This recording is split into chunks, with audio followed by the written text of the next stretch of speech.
Hi friends, PSC diary എന്ന YouTube ചാനലിലേക്ക് ഏവർക്കും സ്വാഗതം. പത്മ പുരസ്കാരങ്ങൾ നേടിയത് ആരൊക്കെയെന്ന് നോക്കാം. പത്മ പുരസ്കാരങ്ങളിൽ നമ്മളിപ്പോൾ പഠിക്കാൻ പോകുന്നത് പത്മവിഭൂഷൺ നേടിയത് ആരൊക്കെയെന്നാണ് ആദ്യം നമ്മൾ പഠിക്കുന്നത്. പത്മവിഭൂഷൺ നേടിയവരിലെ ഏറ്റവും പ്രധാനപ്പെട്ട ആൾക്കാരെന്ന് പറയുന്നത് മലയാളത്തിൻ്റെ പ്രിയപ്പെട്ട കഥാകാരനായിട്ടുള്ള MT വാസുദേവൻ നായർ അല്ലെ, അദ്ദേഹത്തിന് പത്മവിഭൂഷൺ ലഭിച്ചിട്ടുണ്ട്. അതുപോലെ ദുവ്വൂർ നാഗേശ്വര റെഡ്ഡി, ജസ്റ്റിസ് റിട്ടയേർഡ് അല്ലെ ജഗദീഷ് സിംഗ് കേഹർ, അതേപോലെ Kumudini Rajinikanth Lakhia, Osamu Suzuki, Sharda Sinha, L Subrahmanyam എന്നിവർക്ക് പത്മവിഭൂഷൺ ലഭിച്ചിട്ടുണ്ട്. അപ്പോൾ പത്മവിഭൂഷൺ ലഭിച്ചവരുടെ പേരാണ് ഈ പറഞ്ഞ, ഒന്ന് നോട്ട് ചെയ്ത് വയ്ക്കുക.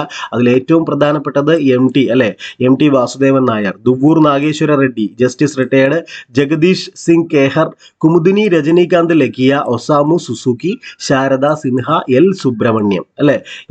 അപ്പോൾ ഇത്രയും പേർക്ക് പത്മവിഭൂഷൺ ലഭിച്ചിട്ടുണ്ട്. ഇനി അടുത്തത് പത്മഭൂഷണാണ്. പത്മഭൂഷൺ 19 പേർക്കാണ് പത്മഭൂഷൺ ലഭിച്ചിട്ടുള്ളത്. ആ നമ്പർ കൂടെ നോട്ട് ചെയ്ത് വയ്ക്കുക. 19 പേർക്കാണ് പത്മഭൂഷൺ ലഭിച്ചിട്ടുള്ളത്. അവരിലെ പ്രധാനികൾ ആരൊക്കെയാന്ന് നോക്കാം. ഇന്ത്യൻ ഹോക്കി ടീം മുൻ ക്യാപ്റ്റനും ഗോൾ കീപ്പറുമായ PR ശ്രീജേഷ്. ഇത് ചോദിക്കാൻ സാധ്യതയുള്ളതാണ് അല്ലെ. അപ്പോൾ അത് നോട്ട് ചെയ്ത് വെക്കണം. ഇന്ത്യൻ ഹോക്കി ടീം മുൻ ക്യാപ്റ്റനും ഗോൾ കീപ്പറുമായ PR ശ്രീജേഷ്.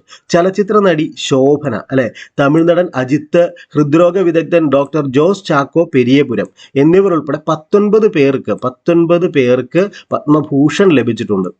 അപ്പൊ പത്മവിഭൂഷൺ പഠിച്ചു, പത്മഭൂഷൺ പഠിച്ചു. പത്മഭൂഷണിൽ പ്രധാനപ്പെട്ടത് ആരൊക്കെയാണെന്നാണ് പറയുന്നത്.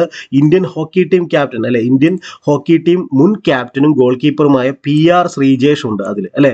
പത്മഭൂഷണാണ് പറയുന്നത്. ഇനി പത്മഭൂഷൺ ലഭിച്ച മറ്റൊരു ആളാണ് നമ്മുടെ ചലച്ചിത്ര നടി ശോഭന എന്ന് പറയുന്നത്. അതേപോലെ തമിഴ് നടൻ അജിത്ത്, അതേപോലെ ഹൃദ്രോഗ വിദഗ്ധനായിട്ടുള്ള ഡോക്ടർ ജോസ് ചാക്കോ പെരിയപുരം, ഇവരുൾപ്പെടെ 19 പേർക്ക് പത്മഭൂഷൺ ലഭിച്ചിട്ടുണ്ട്. അപ്പോൾ ഇത്രയും പേരെ പത്മഭൂഷണിൽ ഓർത്തിരിക്കുക. ഇനി പത്മശ്രീ ലഭിച്ചിട്ടുള്ളത് ശരിക്കും 113 പേർക്കാണ്. അതിൽ ഇമ്പോർട്ടൻ്റ് എന്ന് നമുക്ക് പറയാൻ പറ്റുന്ന ഇമ്പോർട്ടൻ്റ് എന്ന് ചോദിക്കാൻ സാധ്യതയുള്ളത് IM വിജയന് കിട്ടിയിട്ടുണ്ട് അല്ലേ. IM വിജയന് കിട്ടിയിട്ടുണ്ട്. അപ്പോൾ അതുകൊണ്ട് അത് ഇമ്പോർട്ടൻ്റ് ആണ്. അപ്പോൾ പത്മശ്രീ, പത്മഭൂഷൺ, പത്മവിഭൂഷൺ ഇത്രയും നമ്മൾ നോക്കി. അത് നന്നായിട്ട് നിങ്ങൾ നോട്ട് ചെയ്ത് വയ്ക്കുക. ഇതൊക്കെ തന്നെയായിരിക്കും ചോദിക്കാൻ സാധ്യത. വലിച്ചുവാരി പഠിക്കേണ്ട കാര്യമില്ല.